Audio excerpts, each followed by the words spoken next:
जय गुरुजी, शुक्राना गुरुजी। ओम नमः शिवाय, शिवजी सदा सहाय। ओम नमः शिवाय, गुरुजी सदा सहाय।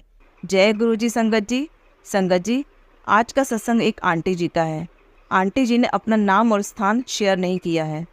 उन्होंने अपना सत्संग हमें रिकॉर्ड कर कर भेजा है। तो आइए संगत जी, सुनते हैं आंटी जी का सत्संग। ओम नमः शिवाय, शिवजी सदा सहाय। ओम नमः शिवाय, गुरुजी सदा सहाय। जय गुरुजी, शुक्राना गुरुजी। ओम नमः शिवाय, शिवजी सदा सहाय। ओम नमः शिवाय, गुरुजी सदा सहाय।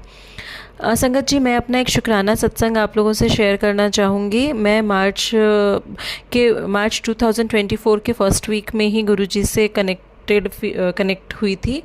और ये जो सत्संग मैं शुक्राना सत्संग जो शेयर कर रही हूँ, ये सेकेंड या थर्ड वीक ऑफ मार्च 24 की बात है।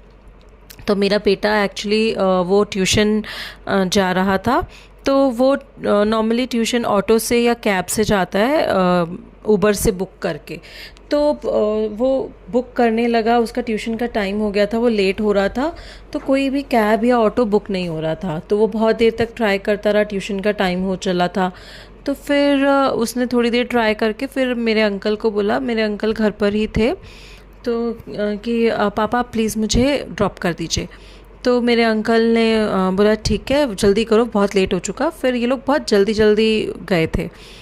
तो वहाँ पे पहुँचे ट्यूशन में, तो उन्होंने इसे ड्रॉप किया। और जब वो कार से उतरा तो मेरे अंकल ने या मेरे बेटे ने, किसी ने रियलाइज़ नहीं किया कि कुछ गिरा है। और वो अपने ट्यूशन चला गया। मेरे अंकल उसे छोड़ के वापस घर आ गए। वो ट्यूशन गया तो उसने रियलाइज़ किया कि उसके हाथ में फ़ोन नहीं है। उसने जाके अपनी ट्यूशन टीचर को बोल दिया कि मैम मैं अपना फ़ोन भूल गया, और मैं वापस जब ट्यूशन ख़त्म हो जाएगी तो मैं आपके फ़ोन से कॉल करूँगा। तो मैम ने बोला ठीक है। फिर उसने अपनी ट्यूशन ख़त्म की, 1.5 से 2 घंटे की ट्यूशन थी। फिर उसने अपनी मैम के फ़ोन से मेरे अंकल को फ़ोन किया कि पापा मेरा फ़ोन कार में रह गया और आप प्लीज़ मुझे पिक करने आ जाओ। तो मेरे अंकल ने बोला ठीक है। फिर मेरे अंकल नीचे गए, मतलब मेरे अंकल कार उन्होंने चेक की, तो कार में कोई फ़ोन नहीं था। उन्होंने पूरी कार अच्छे से चेक कर ली, फ़ोन नहीं मिला। फिर उन्होंने मुझे कॉल किया कि घर पर देखो।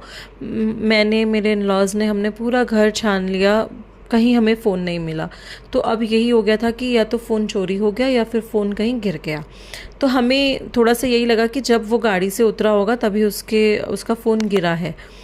फिर उसके बाद मेरे अंकल वहाँ पहुँचे ट्यूशन में, उससे मेरे बेटे को लिया और फिर वो दोनों बाहर खड़े होके वहीं फ़ोन ढूंढने लगे, आसपास के लोगों से पूछने लगे कि आपने कोई फ़ोन देखा है क्या। कुछ समझ नहीं आया। कम से कम वो 1 घंटा, 1 डेढ़ घंटा वहाँ पे खड़े रहे धूप में, नहीं मिला। उसके बाद उन्होंने फ़ोन किया, हमें फ़ोन किया कि फिर से देखो। हमने फिर से देखा, नहीं मिला। थोड़ी देर बाद एक लेडी उन्हें दिखी, और मतलब वो लेडी मेरे अंकल को और मेरे बेटे को देखे जा रही थी काफ़ी देर से। और मेरे अंकल ने भी 3-4 बार देखा, बट उन्होंने उससे पूछा नहीं। फिर बहुत टाइम बाद, मतलब ऑलमोस्ट 10 मिनट्स के बाद मेरे हस्बैंड ने उनसे पूछा कि आपने कोई फ़ोन देखा है। तो उन्होंने बोला हाँ हाँ वेट। फिर वो पीछे एक पेड़ के पीछे गई, वहाँ से कुछ कचरा हटाया और वो फ़ोन निकाल के लेकर आई। बोली ये है? तो मेरे अंकल ने बोला हाँ यही है। मेरे बेटे ने भी बोला मेरा ही फ़ोन है ये तो बोली कि मुझे ये फ़ोन 2 घंटे के से भी ज़्यादा हो गए, उससे पहले मिला था, और मैं यहाँ पे बहुत देर पहले खड़ी हुई थी कि कोई मुझसे मांगे फ़ोन तो मैं दे दूँ, लेकिन कोई लेने नहीं आया और मुझे काम पे जाना था, तो मैंने ये फ़ोन यहाँ पे छुपा दिया। तो संगत जी, ऐसे। और अभी हमने ना ये फ़ोन, ये मार्च की बात है, और अभी हमने उसे ये दिसंबर में ही नया आईफ़ोन दिलाया था मेरे बेटे को। तो इतना महंगा फ़ोन ऐसे मिल जाना, ये तो गुरुजी ही कर सकते हैं। और वो गुरुजी ही उस लेडी के रूप में आए थे फ़ोन देने। मुझे ये बात आज, मतलब उस बहुत टाइम के बाद ये बात मुझे रियलाइज़ हुई कि ये तो गुरुजी ही निकाल के लाए हैं। और दूसरी बात संगत जी, उस फ़ोन का टेम्पर्ड बिल्कुल चूर हुआ हुआ था, एकदम टूटा हुआ था टेम्पर्ड। और फिर थोड़े टाइम बाद मुझे ना, ये इंसिडेंट के थोड़े टाइम बाद मुझे मैसेजेस रिसीव होने लगे कि तेरे बेटे पे बहुत बड़ी विपदा थी जो मैंने टाल दी। वो चीज़ें मुझे ना बहुत टाइम के बाद रियलाइज़ हुई, क्योंकि हमारे पास तो इतना ज्ञान और इतनी बुद्धि है नहीं कि हम गुरुजी के इशारों को तुरंत समझ लें। तो मुझे बहुत टाइम बाद रियलाइज़ हुआ, और अब मैं मतलब जितना भी शुक्राना करूं गुरुजी का उतना ही कम है।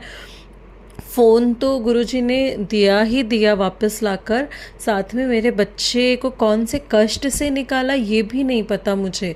मतलब आप ये देखिए कौन सा कष्ट आने वाला था उस पे, और उससे बचा दिया, हमें पता भी नहीं चलने दिया। कहते हैं कि गुरुजी 90% हमारे कष्ट का वो खुद पर ले लेते हैं और 10% हमें काटने के लिए देते हैं।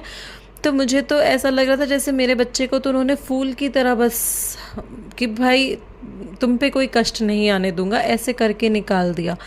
मैं इतना शुक्राना करती हूँ गुरुजी का, लख लख शुक्राना, अनंतम अनंतम शुक्राना, श्वास श्वास शुक्राना मेरे गुरुपा।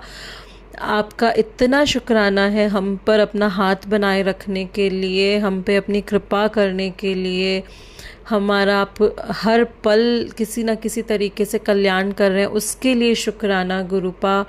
आपका बेअंत शुक्राना गुरुपा। और इसी तरह गुरुपा प्लीज़ आप अपनी सारी संगत पर अपनी कृपा दृष्टि करते रहिए, सर्वदा भला करते रहिए, सारी संगत का कल्याण करते रहिए।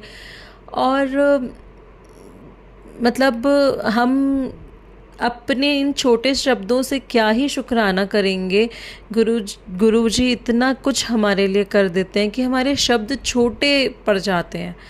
तो गुरुजी आपका बहुत बहुत शुक्राना। लव यू मेरे गुरुपा, लव यू सो मच गुरुपा। जय गुरुजी, शुक्राना गुरुजी। ओम नमः शिवाय, शिवजी सदा सहाय। ओम नमः शिवाय, गुरुजी सदा सहाय। जय गुरुजी, शुक्राना गुरुजी। संगत जी, अगर आप भी अपना कोई सत्संग शेयर करना चाहते हैं तो डिस्क्रिप्शन में दिए गए व्हाट्सएप नंबर पर लिखकर या अपनी प्यारी सी आवाज़ में रिकॉर्ड कर भी हमें भेज सकते हैं। हम जल्द ही आपका सत्संग संगत जी के साथ शेयर करेंगे। जय गुरुजी, शुक्राना गुरुजी। ओम नमः शिवाय, शिवजी सदा सहाय। ओम नमः शिवाय, गुरुजी सदा सहाय।